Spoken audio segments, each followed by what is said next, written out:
Hey, Mike here. I just wanted to let you know that you can listen to Dark Poutine early and ad-free on Amazon Music, included with Prime.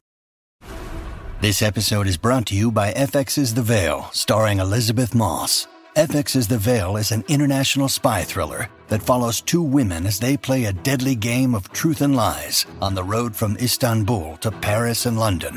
One woman has a secret, and the other has a mission to reveal it before thousands of lives are lost. FX's The Veil premieres April 30th, only on Hulu.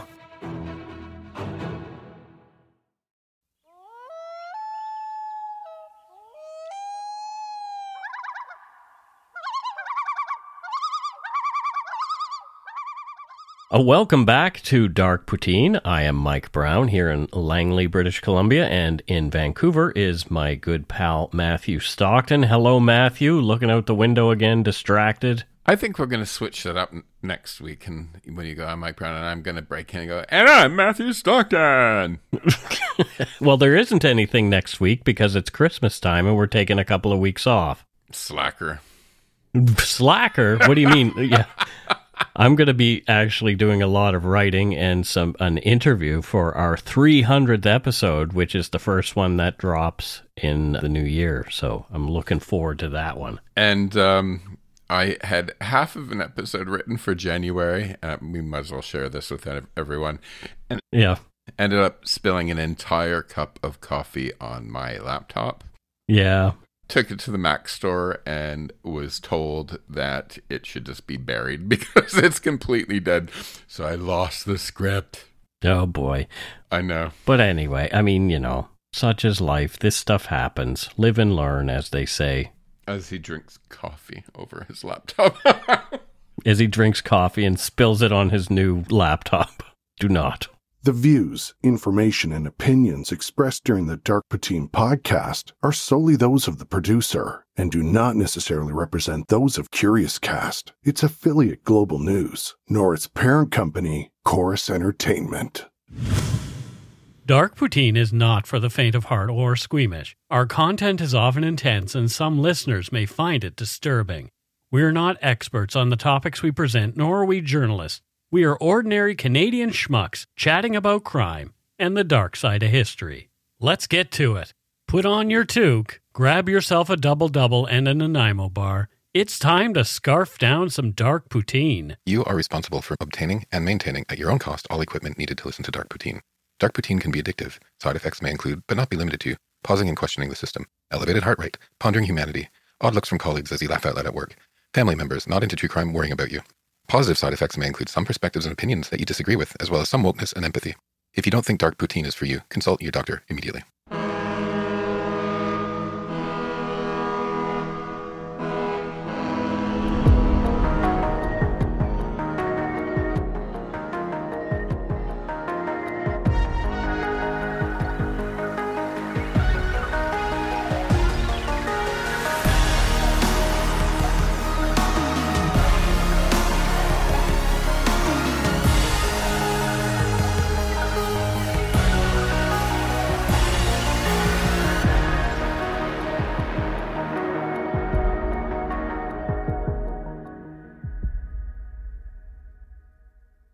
Rather than a satirical story for this, our 7th Christmas episode, which drops in our regular feed on Christmas Day, we thought we'd change things up this year and tackle a bit of holiday-related true crime. In this episode, we delve into a grim chapter of criminal history from Winnipeg, focusing on a figure whose actions left lasting scars on the community. We're talking about the man infamously known as the Yuletide Bandit, for his part in several robberies in the lead-up to the holidays over a number of years. His criminal career, predominantly in the late 1990s and early 2000s, was marked by meticulous planning and reckless endangerment of his victims. The crook's choice of the holiday season for his heists, a time synonymous with joy and family, added a particularly callous note to his series of robberies, making his nickname all the more ironic and disheartening. Though the robbers' targets were banks and armored vehicles, his methods were far from victimless. His actions often involved the use of firearms, putting lives at risk, and leaving physical and psychological scars on those who encountered him.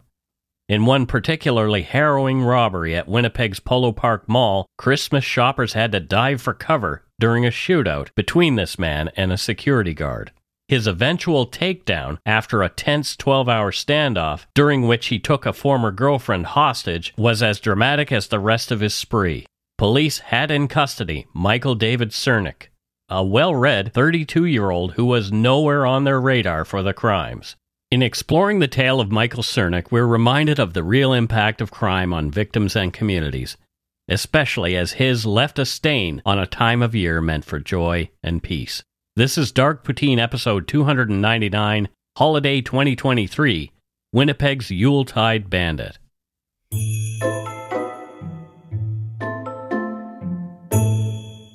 Over the course of this show, we've not spent much time in the province of Manitoba or its capital, Winnipeg, so we're hoping to start to remedy that here. Before European settlers arrived, the area where Winnipeg now stands was inhabited by indigenous peoples including the Cree, Ojibwe, Dene, Sioux, and Assiniboine. The region was a trading center for indigenous nations due to its strategic location at the confluence of the Red and Assiniboine rivers. The arrival of European traders and explorers in the 18th century marked a significant change. The French explorer La Vérendrye visited the area in the 1730s. Winnipeg's location made it a key trading post in the burgeoning fur trade dominated by companies like the Hudson's Bay Company and the Northwest Company. The Red River settlement, established by Scottish philanthropist Lord Selkirk in 1812, was one of the earliest European settlements in the area. The settlement laid the foundation for Winnipeg, officially incorporated in 1873, shortly after the Canadian Confederation in 1867. Winnipeg experienced rapid growth in the early 20th century, becoming a significant transportation and economic hub due to its central location. This period saw a boom in immigration and construction, shaping Winnipeg's cultural and architectural landscape. However, the city also faced challenges, including the 1919 general strike, a pivotal event in Canadian labor history. Mike, did you know that Winnipeg was once known as Chicago of the North? Was it because of the wind? Because it's a windy city, just like you don't want to stand out on Portage, Maine in the middle of winter because the wind will freeze you to death? Actually, that is one reason, but the average wind speed is 1 kilometer more in Winnipeg than it is in Chicago. But oh, wow. I know. Don't ask me why I know this stuff. It might be hard to believe that in the early 20th century, Winnipeg and Chicago were rivals. Of course, Chicago won, and perhaps the writing was on the wall at the very beginning because Winnipeg was called Chicago of the North. Chicago wasn't called Winnipeg of the South. Right. Yeah. Can you imagine? Winnipeg of the South. No, I can't imagine. The first time I went to Winnipeg, I actually fell in love with the old architecture. Mm-hmm. It turns out that the old style buildings there, Winnipeg and Chicago actually had a lot of architects from Chicago worked in the PEG and vice versa that made the city, the early buildings in the cities look similar. Oh, cool. And they've even shot movies in Winnipeg faking that it's Chicago. Yeah. One that I've not seen called Shall We Dance with J-Lo and Richard Gere. Well, I can tell you I haven't seen that either. Probably for obvious reasons. I probably won't either. Right. And that poor gerbil. That's all I'm going to say. Oh, God. Anyway, Winnipeg has grown as a vibrant, multicultural city in recent decades. It's known for its diverse cultural scene, including the Winnipeg Art Gallery, the Royal Winnipeg Ballet, and the Winnipeg Symphony Orchestra. The city is also a center for education and industry, with a strong focus on aerospace, finance, and information technology. Winnipeg has been characterized by its resilience and adaptability throughout its history, reflecting its inhabitants' diverse heritage and spirit. You know I have a place in my heart for the PEG. Yeah, you definitely do. I was there a lot. I used to do the advertising for MTS, which is it was the provincial telecom company. Mm-hmm. Yep. And I did the website for the Canadian Museum for Human Rights. So for a couple of years, I was there every 2 weeks. And, you know, from my experience, the people really are salt of the earth. Like, they literally are like, come over for dinner. But they're also famously frugal. in Winnipeg. Interesting. Okay. I actually got a call from a total stranger in Winnipeg this week. So I pick up the phone, and this old codger asks who I am, and I'm like, "You're calling me. Who are you?" And he goes, this is blah, blah, blah from Winnipeg. He's like, "I have your phone number on my phone bill, and I don't think I called you. I think it's a mistake." And I said, "Yeah, no, I don't recognize your number." I'm like, "How much did they charge you?" And he goes, "half a cent." I thought it was funny that he'd call me long distance to ask who I was because there was a half a cent on his bill. Right. Oh, dear. Or maybe it was 5 cents. Who knows? Anyway, look after the pennies and the pounds will keep care of themselves. Exactly. I drove through Winnipeg in the summer of 2018 and spent a night there on my return trip across the country. On my way back from a meetup with several Dark Poutine listeners, I drove around a bit to get a feel for the city. Although a significant urban center, Winnipeg maintains a small-town, rough-and-ready frontier feel, highlighted for me by an impromptu Saturday night drag race from an intersection between two large 4x4 pickup trucks on one of the city's busiest main streets. Winnipeg's history, like many cities, has marked several notable true crime incidents. Many we have yet to cover on Dark Poutine, and I promise they're on the list. One of the earliest and most politically charged crimes in Winnipeg's history was the 1870 execution of Thomas Scott. He was an Irish Protestant who was involved in the Red River Rebellion against Louis Riel's provisional government. Scott's execution by firing squad, ordered by Riel, was controversial and had lasting political ramifications, including fueling tensions between the English and French-speaking populations in Canada. While not a traditional crime event, the Winnipeg General Strike of 1919 saw significant law enforcement involvement. What began as a peaceful strike for workers' rights turned violent when Royal Northwest Mounted Police charged into a crowd of strikers, leading to what is known as Bloody Saturday. This event highlighted the social and economic tensions of the time. In episode 109, we covered the case of Earl Leonard Nelson, the Dark Strangler. Nelson was a notorious American serial killer who traveled to Winnipeg, where he committed at least 2 murders. He was eventually captured, and his crimes became one of the early examples of serial murder in North American criminal history. In 1984, perhaps more than any crime in recent history, the city was deeply affected by the tragic case of Candace Dirksen, a 13-year-old girl who was found murdered in a shed after being missing for several weeks. This case remained unsolved for many years, causing prolonged anguish for the community and her family. It wasn't until 22 years later that a man was charged with her murder. In 2011, after a 5-week trial, he was found guilty and sentenced to 25 years without parole. He appealed, and a retrial ended with an acquittal on October 18, 2017. The case remains, officially at least, unsolved. A spate of bank and armored car robberies around the city over several years in the late 1990s and early 2000s had earned an as-yet unnamed perpetrator the moniker the Yuletide Bandit, and had caught the attention of media and Winnipeg residents. But not all the robberies later attributed to the same perpetrator occurred at Christmas time. He had a long criminal history. After a break-and-enter of an outdoor supply store had netted the wannabe bank robber several firearms, including a Chinese assault rifle, 14 handguns of different makes, and 3 shotguns, the robberies began in the summer of 1995. On August 15th, 2 bank branches in Winnipeg experienced alarming situations involving a man wearing a disguise, leading to a thwarted robbery and a successful heist within a short time frame.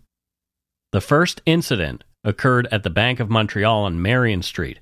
Around 1 p.m., tellers Maureen and Margaret noticed a suspicious man wearing a woman's wig and a fake mustache holding an envelope and seemingly waiting for service. Maureen, sensing danger, discreetly moved to call the police. The man, noticing he was under scrutiny, abruptly left the bank before committing any crime. The police arrived quickly but were unable to locate him. Shortly after, at around 1:30 p.m., the same man entered the Assiniboine Credit Union on St. Mary's Road. Marilyn, a teller at this branch, immediately felt uneasy upon seeing him.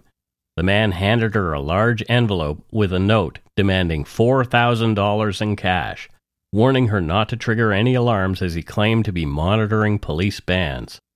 Fearing for her safety and that of customers, Marilyn complied, handing over $2,847.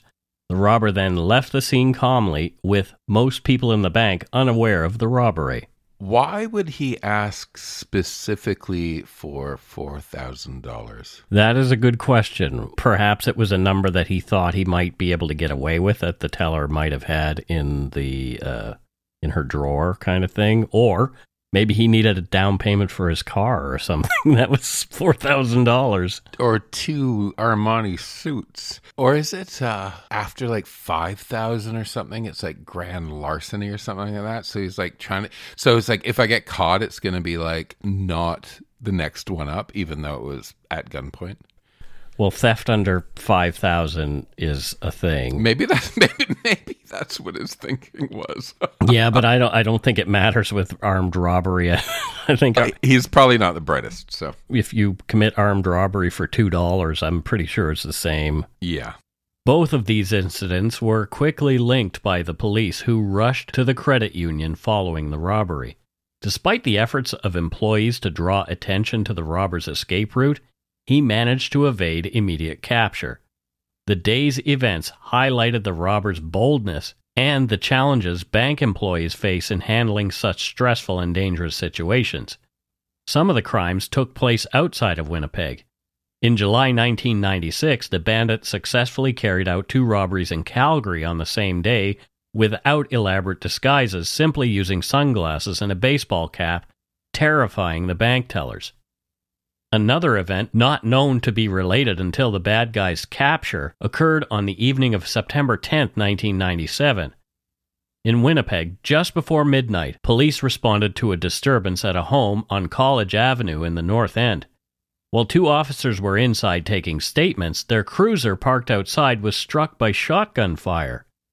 The police recognized the sound, drew their weapons, and cautiously exited the house to investigate, but found no one. They discovered 9 holes in the cruiser's door and 3 spent shotgun shells nearby. Additionally, 7 holes were found in the home's vinyl siding, with pellets having penetrated the living room window, struck the concrete steps, and lodged in a flower pot. On New Year's Day 1998, police investigated a break-in at a Walmart store on St. Mary's Road in Winnipeg. Someone had triggered an alarm. They found a smashed display case in the sporting goods department. Missing were 6 12-gauge shotguns and a Remington Viper .22 caliber rifle. Listening to a police scanner, the burglar timed his escape perfectly, leaving just before the police arrived. First, I had no idea that there were Walmarts in Canada as early as 1998. There were. I didn't live here, so No. When I moved back, they were here. I'm like, that's weird. Walmart's in Canada. Right. And second, I had no idea that a store like Walmart can sell guns in Canada. I don't know if they can anymore. Okay. I haven't seen guns at my local Walmart, but, I do see them at other stores. I think it depends on where you are. I know nothing of Walmart other than it keeps the riffraff out of urban fare. Oh, boy. Elitist. I'm joking. I do. And so am I. I go to the Costco. With the $1 hot dogs, which are amazing. But I have it delivered because I don't have a car. And do you have your $1 hot dog delivered too? I don't eat. No. There's a Costco less than a kilometer from your house, and you have it delivered? Yeah, because I don't have a car. And you buy. There are these amazing inventions called bags. When you buy. Right? Okay, I'm going to get bleach at Costco, right? Yep. And it's a box of 3. So bleach and toilet paper is larger than I am from Costco. It's like you need a pallet. No, exactly. Like it literally, yeah. I've tried. I went there and I was like, I couldn't carry everything home. I'm like, God damn it. Well, after the break-in, there were tire tracks, but no fingerprints or traceable footprints. The theft of weapons was particularly concerning, as they weren't likely destined for a harmless collection, but rather for rapid sale or modification for criminal use on the streets. On January 12, 1998, the bandit successfully carried out his fifth and most lucrative bank robbery in Winnipeg to date, stealing $5,389. 4 days later, emboldened by his success, he targeted the Toronto Dominion Bank on St. Mary's Road. Wearing a white ski mask and wielding a sawed-off shotgun loaded with rock salt to prevent lethal injury, according to him later, the robber leaped over the counter, demanding money from a teller. He personally collected the cash to avoid die packs and fled with $3,100. However, the bandit left a shoe print from a Nike sneaker behind. But, due to the popularity of the shoe brand, the print was not of much use to the investigators. I remember watching a show that said if you want help in not getting caught, to drive the most common car, wear the most common shoes, and the most common clothes. Well, then I probably won't get caught doing anything because that's pretty much how I dress. I am like the common man's common man. What's the most common car? Is it like a Ford Escort or something? I don't know. Do they still make Ford Escorts? My mom had one. I don't think they make a Ford Escort. I think it's something else now. It's like a Focus. Also, Ford Focus. When you're reading that bit, I looked at like his first stealing $5,389. Mm-hmm. And I was thinking, oh my God, he's even taking like the coins. And then I realized, no, there were bills back then, I think. Because now... No, there was loonies at that point. Was there? So if it was $5,389, he took a loony as well. For sure, at some point. Here's the loony. Here's the loony. Oh, boy. Emboldened by his successes, the bandit hit 4 Winnipeg financial institutions in March and April of 1998, robbing 3 credit unions and a TD branch. On August 9, 1988, the bandit executed a successful yet chaotic armed robbery against a Loomis armored truck outside a CIBC bank in Winnipeg. The Loomis team, consisting of Alan Wiebe, Mike Bosek, and Shauna Martins, was collecting night deposits around 11 p.m. when a man hiding under a sheet and dressed in black with a balaclava ambushed them as they exited the bank with around $6,400. The robber, armed with a sawed-off shotgun and a .45 caliber Beretta, confronted the guards. In a tense encounter, he fired his shotgun but missed Bosek, who returned fire without hitting the masked gunman. Martins managed to lock herself inside the bank and called 911. Bosek, after a fall, found himself cornered in a dead-end lane at the end of the bandit's shotgun. The robber fled with the stolen money when he heard police sirens approaching, leaving Bosek unharmed. Despite the violence, no one was physically injured during the incident. On the evening of October 15, 1998, the bandit robbed the Farmer's Supply store on Nairn Avenue, which was moderately busy at the time. There were many shoppers, including children, in the store. The bandit entered the store wearing a balaclava and a hooded sweatshirt, armed with his shotgun.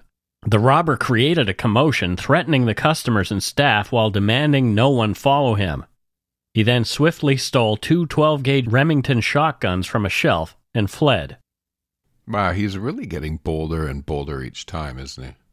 And I'm wondering why this guy needs so many shotguns. It seems like every time he robs a sporting goods store, he's stealing shotguns. He needs really one to do his job. For the collection. It's the collection. When my father died, he had like 16 guns. Yeah. Maybe he was selling them, like he was selling them for drugs and booze and stuff. Who knows? There were 3 more robberies in 1999, and one was a biggie. On September 2nd, 1999, an armed robbery of a Loomis armored car occurred at the Unicity Shopping Center in Winnipeg. Witnesses described the chaotic escape of the robber, who nearly collided with pedestrians and stumbled while fleeing with 2 bags of money, estimated to be around $100,000. Loomis guards Scott Delph and Claude Van Dale recounted the event, with Delph being confronted in the back of the truck by the masked robber wielding a shotgun. Van Dale attempted to drive away during the robbery, but the thief jumped out with the cash. The suspect's descriptions varied among witnesses, with some noting dark facial hair and a stocky build. The robber's getaway car, a stolen 1993 Plymouth Acclaim, was later found with various items inside, but no useful fingerprints. An intriguing find was a Winnipeg Sun newspaper dated after the car's theft, suggesting the robber kept up with local news. Despite efforts, the police had little to work on. They notified airports and border officials and canvassed the area but found no leads, continuing the search for the elusive bandit. In mid-December of that year, the bandit hit a local spy store where he made off with bulletproof vests and other body armor. He had another big heist planned. This time, he'd use a partner. On December 23rd, 1999, in Winnipeg, 2 masked men, one armed with a shotgun, attempted to rob a Loomis truck in a mall parking lot. Initially incredulous at the scene unfolding at 11:15 a.m., witnesses quickly called 911. The bandit tried to access the truck's rear door while his partner attempted the side door. However, their plan was foiled as the doors were locked, and the guard inside the truck did not engage with them. The 2 men fled empty-handed in a waiting van.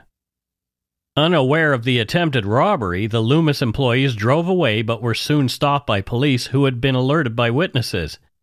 The bandit, frustrated by the failed attempt and his decision to involve a partner, returned to his previous strategy of working alone. He later admitted that he numbed his disappointment with alcohol and marijuana, quickly shifting focus to planning his next heist. Wait a minute, the drivers didn't even realize that 2 masked men with guns were trying to get into their money van? Yeah. How is that possible? Well, I don't know. I mean, maybe they didn't have cameras everywhere on their Loomis vans at that point. I'm not really sure why they wouldn't have known that, but it's interesting. Doesn't make me feel like my money would be secure with them. Well, I don't think you need to be concerned because it's all insured, but that's also the bank robbers, refrain. Well, it's insured, it's a victimless crime, but it's not. Like, you're terrifying the people that you're stealing it from, so anyway. And banks are people too. Right. The robber's next attempt at heist was the first that led to his eventual nickname, the Yuletide Bandit. On Christmas Eve, 1999, Dale Lagimodiere and his Loomis team, already on high alert due to a recent robbery attempt, arrived at a Walmart in Winnipeg for a cash pickup. As they cautiously exited the store with money, the bandit ambushed them with a Glock pistol. The gunman demanded entry into the armored truck, but when Lagimodiere, who hadn't drawn his gun, backed away, the robber opened fire. A shootout then ensued between the two. Nearby, a family shopping for Christmas caught themselves in the crossfire, including a teenager named Jason and his sister. Jason felt something hit his elbow during the chaos. Lagimodiere aimed to shoot the bandit but missed, and the robber, wearing body armor, managed to escape to his getaway car without the money. The aftermath saw Lagimodiere discovering he was shot in the leg as police and an ambulance arrived at the scene. Officers found a bullet hole in Jason's jacket sleeve, indicating he had narrowly escaped injury. What was left of the spent bullet lay at his feet. I want to sing this song. It's Christmas time, and there's lots of reasons to be afraid. Right. Winnipeg, a guy's doing bank raids. Yeah, I mean, this is Christmas Eve. Imagine you're like doity-doy, like getting ready for your Christmas cheer with your mom, getting last-minute gifts, and all of a sudden there's a bloody shootout, and you have a hole in your jacket from a bullet. That would be terrifying. That would be. It's insanity because Christmas Eve, you have that sort of a lot of people that. There's that feeling of like warmth in your hearts, and it's that time of year. This is not something you'd expect. I wonder if this is why partially that this guy is choosing this time of year, because it's like it's going to create so much pandemonium. Yeah, maybe. But also, if I was that kid, I'd totally save that jacket and frame it as some sort of memento mori that I avoided death. 100%. Maybe his mom framed it for him next Christmas. Here's a reminder of the trauma we went through last Christmas. Merry Christmas. Mommy loves you. Drama gifts. Pretty sure that didn't happen. I'm sorry. Jason, the teenager, we're laughing, but we're glad you're okay. A Loomis armored car robbery in May 2000 netted the bandit $18,000.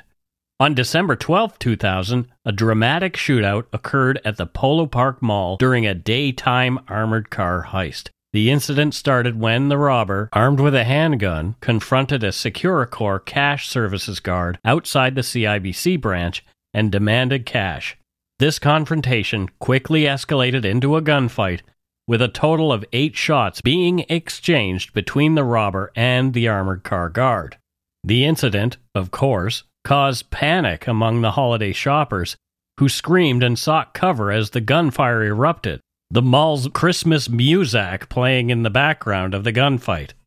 According to witnesses, the sound of the shots resembled explosions, and the chaos led to a state of alarm and confusion throughout the mall. In a Globe and Mail article, Steve Monk, a witness to the incident, described hearing a fusillade of what he estimated to be at least a dozen or more shots. The robber, despite being wounded in the exchange, managed to flee the scene with a bag of cash. He left a trail of blood behind him, indicating substantial bleeding as he made his escape through a store and eventually out through the back exit of an MTS phone store. The police launched a manhunt following the robbery, expressing concern for the well-being of the injured suspect, who again managed to evade capture. Remarkably, no one else was injured in the gun battle. The incident, occurring in the busy shopping period leading up to Christmas, left a lasting impression on those who witnessed it, with many people experiencing the shock and fear of being caught in the crossfire of a violent crime. DNA left behind by the bleeding gunman was compared to samples of known criminals across the country without success. The press had now begun calling the man the Yuletide Bandit. And more after a quick break. Are you ready to step beyond the veil of reality? I'm Morgan Knutson. And I'm Mike Brown. We're the hosts of the podcast Supernatural Circumstances. Here we delve into the unexplained mysteries that have captivated minds for centuries. From ghostly encounters to cryptid sightings, each episode explores the unknown. Join us as we interview experts, skeptics, and witnesses, exploring different perspectives on the paranormal. Whether it's a poltergeist, a mysterious disappearance, or an otherworldly visitation, in each show, we bring you mind-bending tales with in-depth analysis by expert guests. So dim the lights, open your mind, and prepare to question everything you thought you knew about the supernatural, the paranormal, and the unknown. Don't miss Supernatural Circumstances. Subscribe now on your favorite podcast platform.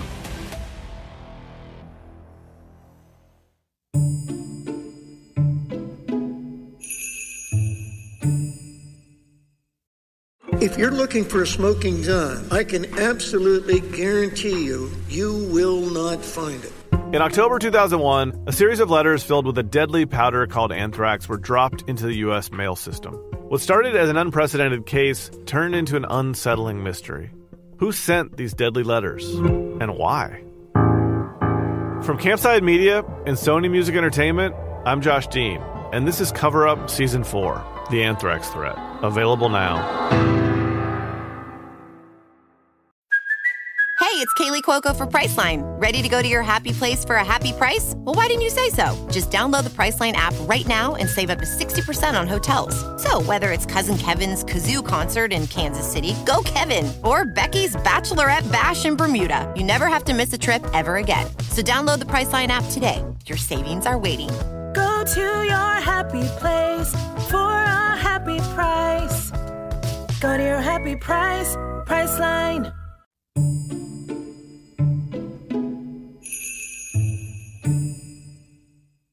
And we are back. Matthew, thoughts on this episode to this point? This is a lot of holdups and shootings for Winnipeg, right? Yeah. And it's actually, now I'm starting to get the Chicago of the North, but for all the wrong reasons. Right. You know, like Al Capone reasons or gangsters or whatever. Yeah, and unfortunately, Chicago has a high sort of shooting incidents in the last number of years, right? Mm-hmm. And it's not a huge city. Winnipeggers must have been freaking out. We aren't used to this much gun waving in Canada. It had to be terrifying. I mean, especially, like I say, around Christmas time when there's families everywhere and, you know, arg. The bandit robbed a People's Jewelry store in March 2001, and over the next year into 2002, he continued his spree of robberies, hitting another armored car and returning to a sporting goods store he'd robbed before. On April 7, 2002 in Winnipeg, Richard Long, a Securicor guard and Canadian Forces veteran, experienced an armed robbery attempt at a Safeway store parking lot. As he and his partner Serge Lachance were conducting a routine cash pickup, the bandit, disguised in a balaclava, ambushed them with a shotgun.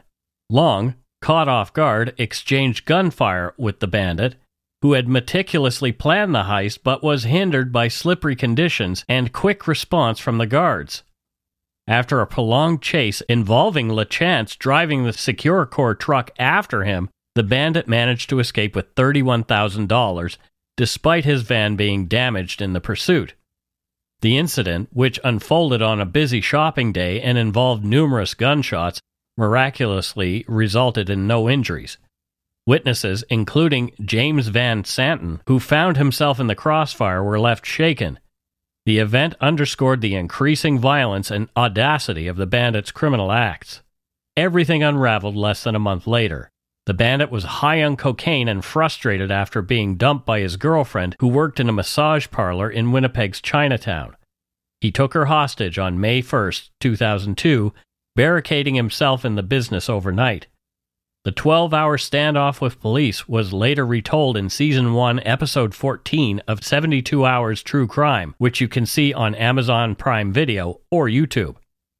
Over the duration of the standoff, police learned that the man in the massage parlor holding the hostage was named Michael David Syrnyk. He was 32.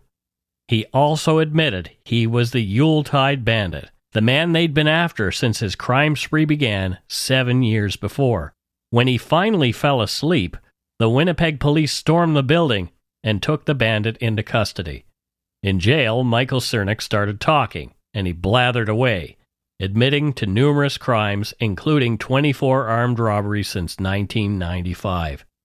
Initial charges, according to the Winnipeg Sun, were nearly 5 dozen. A DNA comparison with that collected at an earlier crime scene confirmed that Syrnyk was in fact the Yuletide Bandit. He'd even showed the police the scar on his leg from the bullet wound where he'd been shot. A tumultuous family environment marked Michael Syrnyk's childhood. His parents, Virginia Alice Jones and Mike Joseph Peter Syrnyk, were married in 1969 in Winnipeg when Virginia was pregnant with Michael. He was born on August 26 of that year, and then Brent Stephen, his brother, in 1971. The family faced financial difficulties and frequent arguments, often exacerbated by his father's alcohol use. Virginia worked as a receptionist, and Mike Sr. as a butcher and meat manager, but domestic life remained strained. The children occasionally urged their parents to divorce due to ongoing conflicts. In 1989, the situation escalated when Virginia reported Mike Sr. for assault, leading to his arrest and a restraining order. She filed for divorce, painting a picture of a violent, alcohol-fueled marriage. The ensuing legal battle was intense, both parties filing affidavits accusing each other of violence and financial recklessness. The conflict continued until 1990, when Virginia withdrew her legal action and they chose to handle their issues privately. This decision left unresolved the impact of their troubled marriage on their children. Michael's anger with his father, he claimed, was the fuel that led to his hatred of authority and willingness to fire on armed security guards, as well as police officers. He'd fantasized at 14 about becoming a drug kingpin and read voraciously. It was after his parents' tumultuous divorce he'd begun drinking and drugging in earnest. He'd blown the $300,000 proceeds of his crimes on cocaine, alcohol, and services of sex workers. Syrnyk said he had led a double life, appearing as a devoted family member and working as a butcher with his father, a job which he hated. Pleading guilty to 35 charges, Michael Syrnyk, the Yuletide Bandit, was sentenced to 21 years and 6 months in prison, fittingly on Christmas Eve, 2002. Considering time served for his series of more than 20 robberies, mainly during the Christmas season in Winnipeg. This sentence was slightly less than the life imprisonment, with a maximum of 10 years without parole sought by the Crown. According to the Globe and Mail, Syrnyk, 33, would not be eligible for parole for over 7 years. Manitoba's Justice Department's Director of Appeals, Don Slew, expressed satisfaction with the verdict, noting it would relieve bank employees and armored car guards. Judge Charles Newcomb highlighted the miraculous fact that no shoppers were injured during Syrnyk's daring and often violent robberies, which included shooting at police before his arrest. Judge Newcomb emphasized the seriousness of Syrnyk's repeated armed robberies and the need to protect police officers from such criminals, initially targeting banks and credit unions. Syrnyk later shifted to robbing armored cars, preferring to confront male guards over female bank tellers. Syrnyk spoke during a 90-minute parole hearing in April 2016. According to Mike McIntyre and the Winnipeg Free Press, quote, "I terrorized so many people. I put so many innocent people's lives at risk, over and over again," said Syrnyk. "I terrorized the city." The eyes, Michael Syrnyk said. He can't stop thinking of the eyes. They belonged to a young woman working in one of the banks he robbed. This one was different than the others. She was younger than most victims he stared down between 1995 and 2002. There was a look of genuine fear, of terror, in her eyes. "I still remember that girl's face, the teller," Syrnyk told two parole board officials who were appearing in front of him via video conferencing link from Saskatoon. "These are the things that haunt me now," he continued. Syrnyk vividly described another robbery where a mother and her two young children happened to be in the bank. That hadn't been part of the plan. At the time, he really didn't care about that, about anything. "I made a decision to consciously shut it out. I became more cold, more calculated," Syrnyk said. End quote. It sounds to me like he's just like, "Oh, well, I didn't care at the time, but I really do now that it benefits me when it's time to get out of jail." I always find it fascinating when these people talk. They're so unspecial and so unidimensional and so obvious that it's like cookie cutter. Mm-hmm. I mean, we've heard the same sort of speech from perpetrators again and again and again, right? Mm-hmm. Again, here we have a grown-ass man talking about how, you know, he had daddy issues and that's the reason. Well, guess what? You're all grown up now and you're to blame, not your parents. Right. You know, it's like, and the whole like, "her eyes will haunt me." Well, let me call you a wambulance. Yeah, right. Stop and think of you standing over her with a gun and how that haunts her, right? Right, exactly. Before you do the stupid thing that you're doing. Wambulance. A wambulance. Syrnyk's request for parole was denied at that point. He was determined an undue risk to society if released on day parole. But a year later, he was freed. In April 2017, Michael Syrnyk was released from prison after serving 15 of his 21-year sentence. He was convicted for over 20 armed robberies and firearms charges and for wounding 2 people.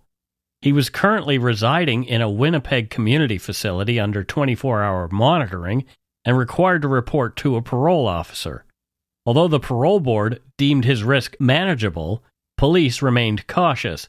He was eligible for full parole since 2010, but remained incarcerated until that release. He had to adhere to strict conditions, including no drug or alcohol use. He had to participate in counseling, with any violations of his conditions leading to an immediate return to prison. His complete sentence ends this year, 2023. According to Global News, quote, "The offender is well aware that he is being watched," said Sergeant Skrabek. "When he leaves the residence, he needs to report where he's going, who he's going to be with. He needs to inform everybody what programs he's taking and when he is going to be back. All of those people are going to be communicating 24/7, end quote. The article continues. If any of his release restrictions are breached, an immediate Canada-wide arrest warrant will be issued and he'll be taken into custody. Still, officers said the fear and terror he inflicted during his crime sprees will always be on their minds. Quote, "Officers aren't going to forget that incident," Sergeant Skrabek. "The officers that were involved or the ones that have been hired since, everybody knows about this incident. There's always going to be a concern for safety. He's always going to be in the back of everybody's mind. But at the same time, he's a human and we need to give him that opportunity to participate in programs and reintegrate into the community and not sabotage those efforts." End quote. In a CBC article published on April 25, 2017, former security guard Richard Long expressed frustration over the early parole of Michael Syrnyk. Long recalled the gunfight where he narrowly escaped death thanks to a protective vest that saved him from a shotgun blast. He was shot in the back after emptying his gun at Syrnyk, who was heavily armored. Long reflected on how the incident could have left his children fatherless and robbed him of 15 years with his family, including time with his young grandchildren. Despite his long sentence, Syrnyk was granted early release. Long expressed his disappointment with the parole board's decision, noting Syrnyk's early release despite his extensive criminal record, including 21 counts of armed robbery. He mentioned the lasting impact of Syrnyk's crimes on the victims, highlighting the trauma experienced by bank tellers who couldn't return to work due to the incidents. Long said he believes that Syrnyk owes an apology to these victims for the damage caused by his criminal actions. Of course he does, and I don't understand why this guy would get an early release. It's not like he just did one bank robbery. Like, an early release for this guy seems off to me. What do you think? It seems so random. It's like, he's saying all the right things, so let's just let him go. That seems to be what the parole board says. But I don't know what their criteria is. I might be uneducated in my read. I don't know. It could be a number of things. The parole board's starting to sound like leadership of universities. Oh, don't even get me going on that. Don't even get me going on that, because as you know what my heritage is, I am not very impressed with what I heard the other day. I cannot, okay, that's a whole other episode. I just cannot believe the insanity of these people who are running universities. Anyway, that's a different story. We'll do that next year. Hopefully we don't have to. Hopefully all this stuff is over by then. Absolutely. Anyway, Mike McIntyre's 2004 book on Syrnyk's multi-year crime spree, The Yuletide Bandit, The 7-Year Search for a Serial Criminal, is a great place to read more about the events mentioned in this episode. And in our show notes, you can find a link to purchase Mike McIntyre's book at Amazon. So there we have it. There's the true crime portion of our Christmas episode. This is our 7th Christmas episode, Matthew. The 7th one that Dark Poutine has done. I think it's my 3rd, isn't it? Something like that. It's up there. It might be even your 4th. I don't know. It's definitely your 3rd. Wow. But, wow.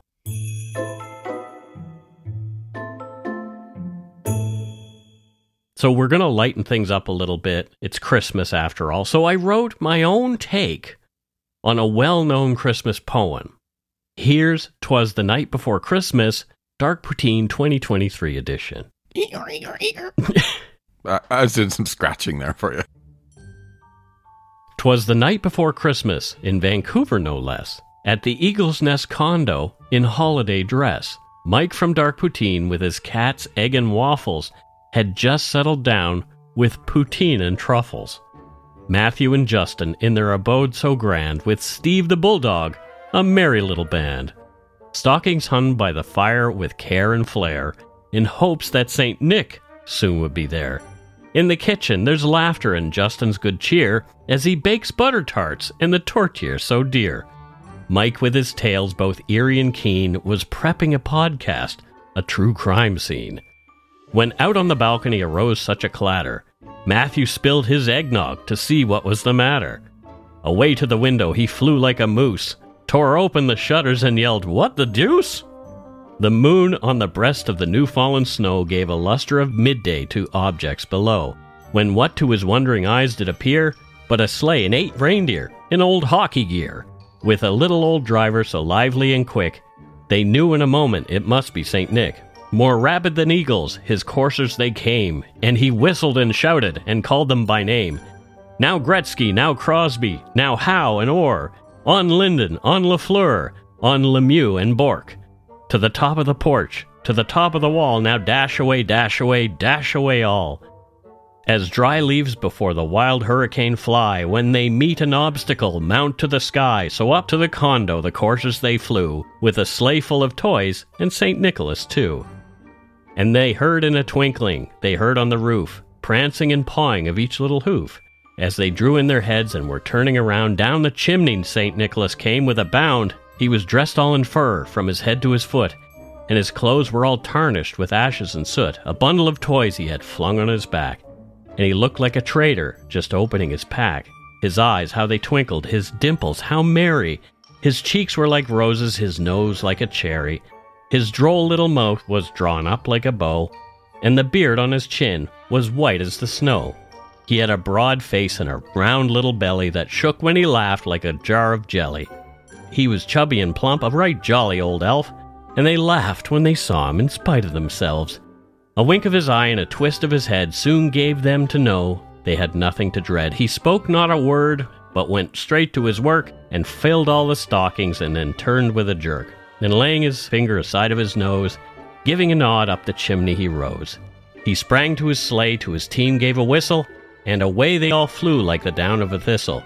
But they heard him exclaim as he drove out of sight, "Happy Christmas to all, and to all a good night, eh?" Yeah. So you had some problems with my my poetry. I have some corrections for you. Okay, all right. First of all, I hate eggnog.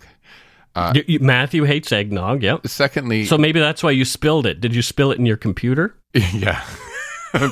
Oh my God, can you imagine? Secondly, Justin does not cook. Well, yeah. So that would be me. Third, Steve would eat your cats. Yes. And I don't have a chimney. Right. And I'm guessing those are all hockey players. I recognize Gretzky. Yes, they absolutely are hockey players, yeah. When I first read this, I thought you were talking about Cindy Lafleur from the Yumber Yard. But she can claim that as well. She can definitely claim that if she'd like. But yeah, so we want to say happy holidays. Whatever it is that you're celebrating is fine with us. You can celebrate the hell out of it. Just make sure that you have the merriest of all those things. And give your loved ones a hug from us. And if we could, we'd hug you all, but we'd probably come down with something because somebody's bound to be sick at this time of year. Stay safe, everybody. And that's it for Dark Poutine episode 299, Holiday 2023, Winnipeg's Yuletide Bandit.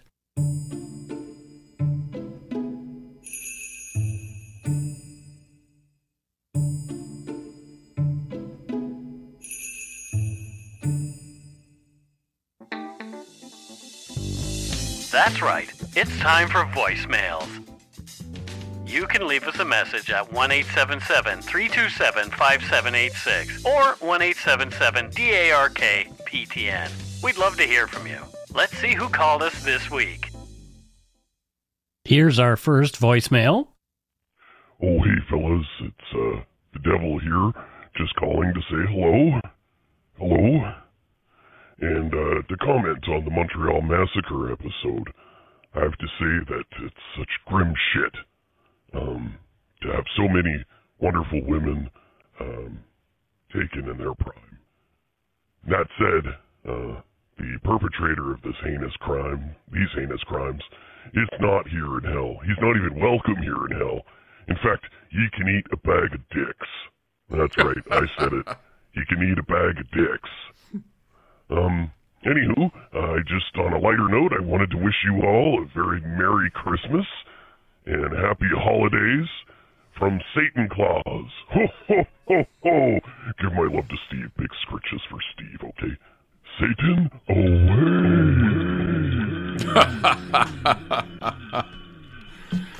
Well, there you go. So Satan called to wish us a Merry Christmas. Isn't Satan Claus Krampus? No, I don't think so. Okay. Krampus is somebody different, but anyway. But yeah, it's true. You know, I was talking to somebody about the episode this week, and everyone says what Satan just did there. You know, yep. These are like smart women who had like really bright futures ahead of themselves, right? Yep. And it was such a waste of life, and it was so sad. Yep. Really was. It was one of the roughest episodes I've had to voice in a long time, just because of the sheer amount of senselessness. Yeah. I mean, every murder seems senseless, but that many lives just snuffed out, and like you said, in their prime, it is just. Yeah. I can't even, you know. Oy. But anyway, thank you, Santa Claus, for calling. We always like when you call. That was Satan, not Santa Claus. That was Satan. Didn't I say Satan You said Claus? Santa Claus, yeah, but that's okay. Whatever. Santa Claus, Satan, same thing. Hi, I'm Anna. I'm originally from Bowen Island, which is the place where you did the Jodi Hendrickson podcast. I want to quickly thank you for covering that, actually. That definitely haunts Bowen Island, and I was there, although I was quite little when it happened. I know my parents were affected because they were at a party pretty much right next door to us that night, and Bowen Islanders, they say that they always keep their eyes peeled, and it doesn't get that much coverage, so thank you so much. I just finished listening to your December 6th Massacre podcast, and I want to thank you for covering that too, because I'm 20, and almost everyone that I've talked to about it on December 6th said that they didn't actually know about it. And I am a part of a Women in STEM group for my university, and we were featured speakers at a vigil that day, and it was just so touching, and you covered it so respectfully. So thank you so much. I want to know what job you think I have as a 20-year-old university student. What's my side job? Thanks. Go take shit in your hat. Thank you. That's really sad to me that people don't know what happened on December 6th that year. Glad we can keep the story of the victims alive so people remember them. Do our own little bit. So what do you think she does there as a side gig while she's a STEM student? First of all, I'm fascinated. So I can see Bowen Island from my window. Mm-hmm. Not today, it's a bit foggy, but I'm fascinated by who lives on Bowen Island. I haven't been yet. Oh, you haven't? I haven't been, and it's in my head, it's this like magical wonderland place. It's not. I was there for shooting Wicker Man. Oh, really? Used to have to go there at like 5 o'clock in the morning on a boat. So what Anna does, she started the Italian gondola experience between Cole Harbour, which is here downtown Vancouver, port, I guess, and Bowen Island. So she has that's a long paddle. Well, no, it's not a paddle. She's a really, really long gondola stick to get to the bottom, right? And oh dear, that is very long. Yeah. So her upper arm strength is quite good. Quite good. Hopefully she doesn't skip leg day, because then she'd just look weird. No, she does skip leg day, so she's like top heavy. Tiny little toothpick legs and big giant arms. And she has a little guy on the gondola as well, playing a ukulele and doing like "When the Moon Hits Your Eye" to entertain the people while they're coming to Vancouver from Bowen Island. Well, there you have it. That's kind of fun. All right, we've got one more. Hi, my name is Peyton Thomas, and the last name is relevant because I was just listening to your episode on Heather Thomas.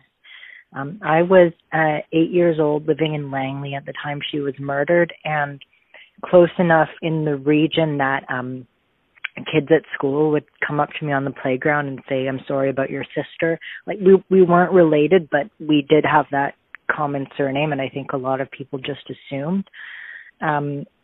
So it stuck out in my mind as a memorable time, which is why I went looking to read more about it. And also because my father, once Shane Armoured was caught and he was on trial, my father decided that it would be a good idea to take like 8-year-old me into downtown Vancouver to the Supreme Court to watch the trial happen. So I actually sat for one day of the trial and watched.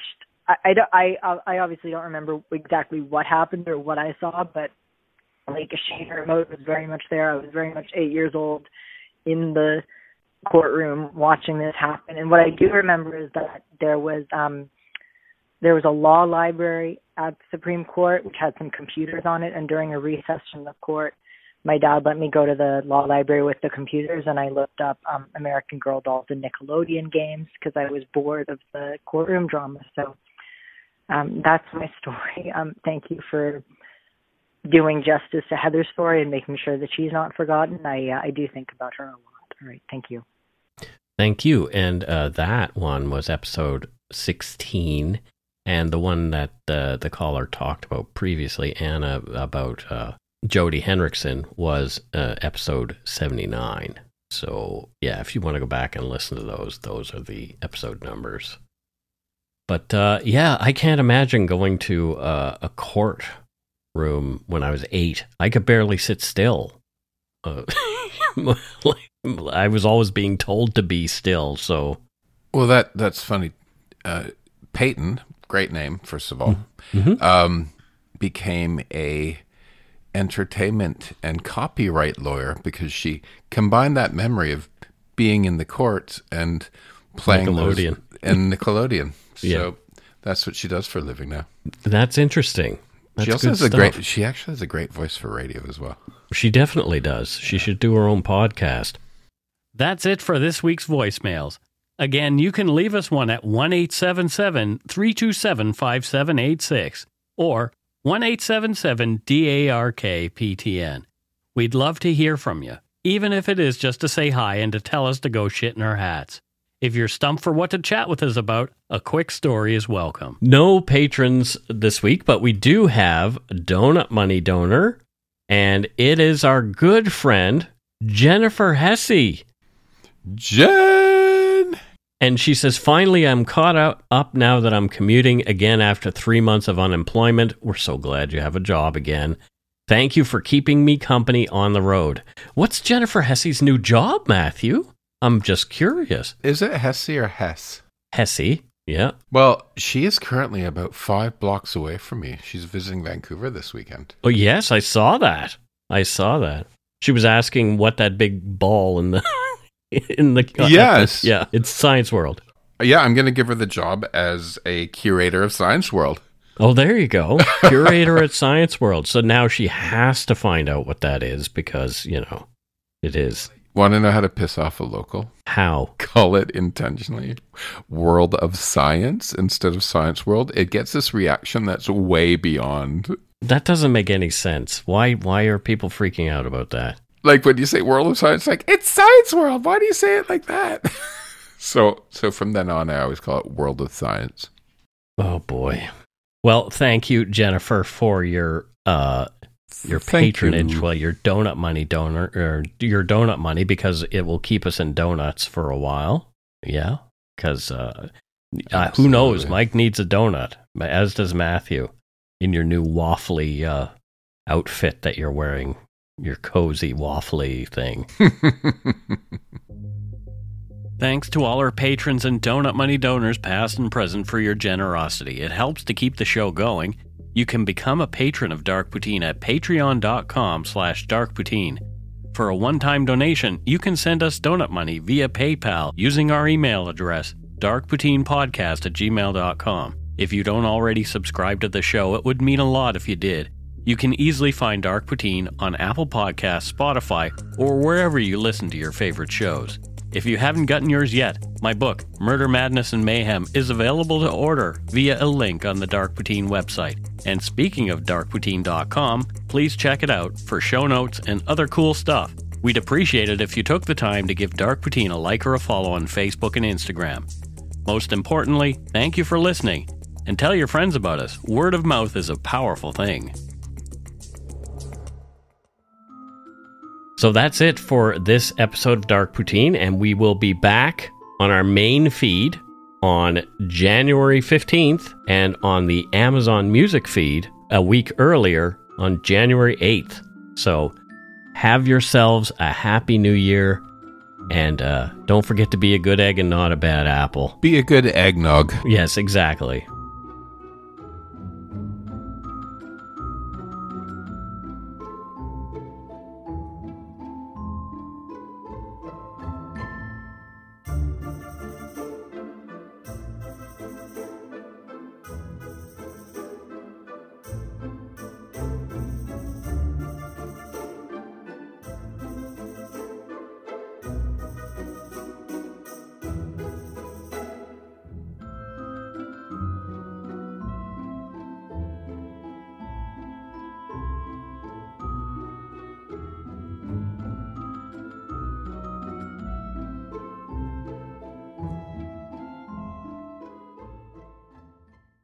Hi, it's Shauna, and I might be a bad parent because my kids think French fries are vegetables. Hey, it's Ryan, and I might be a bad parent because I went out for wings when my wife was in the hospital after giving birth. Johnny here. I might be a bad parent because in my house, the tooth fairy gives pocket change. But we're not alone. Len emailed us and said his 6-year-old daughter's Tarzan moment going from love seat to lazy boy by curtains made him more proud than any dance recital. And Andy left his 2-year-old at the rink. All right, guys, I'm sure we're not alone. Like Andy's kid.